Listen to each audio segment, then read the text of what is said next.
নমস্কার, সবাই কেমন আছেন? আশা করি অনেক ভালো আছেন এবং আমিও অনেক সুস্থ আছি।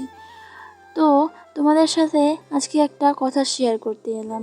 আমি নতুন করে একটা গল্প খুঁজে পেলাম। তো সেই দিদিটার কথাগুলো আমার এখনও মনে মনে এখনও আমি সব ভাবছি।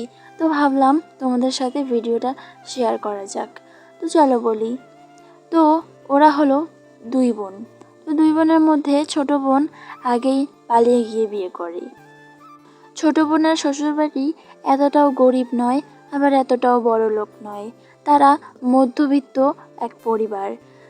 হয়তো ছোট বোনের অনেক টাকা পয়সা বাড়ি গাড়ি নেই, তবে ছোট বোন শ্বশুরবাড়িতে কিন্তু অনেক অনেক সুখে এবং মেয়ের মতো করে শ্বশুরবাড়িতেই থাকে। আর কিছুদিন পরে দিদির বিয়ে হয়ে যায়। বেশ ভালো একটা সম্বন্ধ আসে, বেশ বড়লোক দেখে।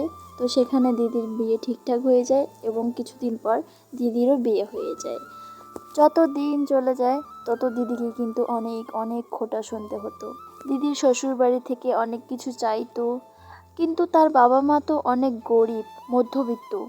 তো কি করে এত দামি দামি জিনিস দিবে? তাই দিদিকে অনেক খোঁটা শুনতে হতো, অনেক কথাও শুনতে হতো। বাবা মা যখন অসুস্থ হতো তখন দিদি আসতে পারতো না, কারণ দিদির আসার অনুমতিই থাকতো না।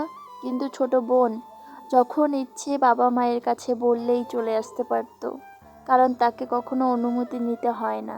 দিদির বাড়িতে যখন মা বাবা কিছু নিয়ে যেত তখন তার শাশুড়ির কিছুই পছন্দ হতো না, কারণ সেসব জিনিস তাদের লাগে ব্র্যান্ডেড, এসব তাদের পোষায় না। যত দিন যেতে লাগলো তখন মা বাবা বুঝতে পারলো এই ভুলটা, যে মেয়ের আমি কোথায় বিয়ে দিলাম।